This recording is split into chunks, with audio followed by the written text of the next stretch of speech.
లోకంలో తండ్రిని కొడుకు పూజ చేస్తాడు, కానీ విఘ్నేశ్వరుడి విషయంలో కొడుక్కి తండ్రి పూజ చేశాడు. ఎందుకు పూజ చేయవలసి వచ్చింది అంటే ఆయనే వరం ఇచ్చాడు. ఒకప్పుడు మామిడి పండు చేతికిచ్చాడు. చేతికిచ్చి ఇవాళ నుంచి నేను విఘ్నములకు నిన్ను అధిపతిగా చేస్తున్నాను. ఎవరైనా ఏదైనా పని చేద్దాం అనుకుంటే ఆ పని జరగకుండా అడ్డు ఏదైనా వస్తే దాన్ని తొలగించగలిగినటువంటి శక్తి నీకు ఇస్తున్నాను అన్నాడు. ఇప్పుడు విఘ్నాధిపత్యాన్ని పొందాడు విఘ్నేశ్వరుడు. విఘ్నాధిపత్యాన్ని పొందినటువంటి విఘ్నేశ్వరుడికి తండ్రి అయినా కూడా శివుడు, ఆయన కూడా లోకమర్యాద కోసం ఏదైనా పెద్ద పని మొదలు పెడితే విఘ్నేశ్వరుణ్ణి పూజ చేసి తప్ప ముందుకు వెళ్ళకూడదు. ఒకవేళ విడితే ఆ పని జరుగుతుందా జరగదా నిరూపించాలనుకుని ఒకసారి పరమశివుడు ఒక పెద్ద కార్యాన్ని తలపెట్టాడు. త్రిపురాసురులు అని 3 రాక్షసులు బయలుదేరారు. ఒకడు బంగారుపురంలో ఉండేవాడు, ఒకడు వెండిపురంలో ఉండేవాడు, ఒకడు ఇనుప నగరంలో ఉండేవాడు. 3 ఆకాశంలో తిరుగుతుండేవి. ఆ త్రిపురాసురుల్ని సంహరించవలసి వచ్చింది. ఆ త్రిపురాసురుల్ని సంహరించగలిగిన వాడు పరమశివుడు ఒక్కడే.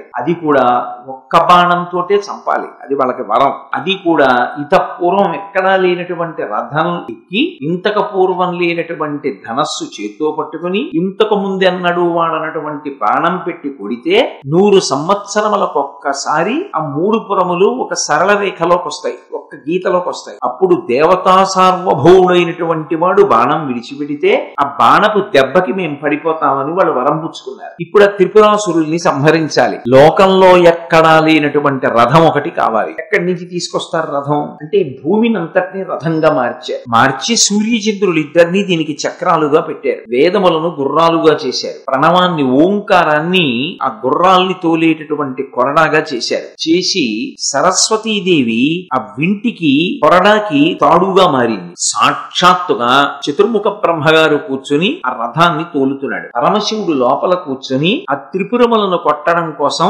ఇంతకు ముందు లేని ధనస్సు పట్టుకోవాలి. అందుకని మేరు పర్వతాన్ని ధనస్సుగా మార్చి పట్టుకుని శ్రీమన్నారాయణుణ్ణి బాణంగా మార్చుకుని ఆ ధనస్సు యొక్క వింటినారికి తొడిగి త్రిపుర సంహారం చేయడానికి బయలుదేరాడు. తీరా కొంత దూరం వెళ్లిన తరువాత రథానికి ఇరుసు విరిగిపోతే రథం ఆగిపోయింది. ఏం చెయ్యాలి ఇప్పుడు అన్నారు. అంటే శివుడు అన్నాడు, ఆదౌ పూజ్యో గణాధిప, నా కొడుక్కి నేనే వరమిచ్చాను. విఘ్నములను తీయగలిగినటువంటి శక్తి నీకు ఇస్తున్నానని చెప్పాను. నేను ఆయనని పూజించలేదు. కొడుకైనా కూడా ధర్మమే, చెయ్యవలసిన పని చెయ్యాలి. నేను విఘ్నేశ్వరుణ్ణి పూజ చెయ్యకుండా త్రిపురాసుర సంహారానికి బయలుదేరాను. అందుకే రథానికి ఇరుసు విరిగిపోయింది. నేనిప్పుడు ఇక్కడి నుంచే విఘ్నేశ్వరుడికి పూజ చేస్తే మళ్ళీ ఈ రథం కదులుతుంది అని పసుపు ముద్ద అక్కడ పెట్టి విఘ్నేశ్వరుణ్ణి ఆరాధించాడు. ఆరాధిస్తే రథం మళ్ళీ కదిలి త్రిపురాసుర సంహారం జరిగింది.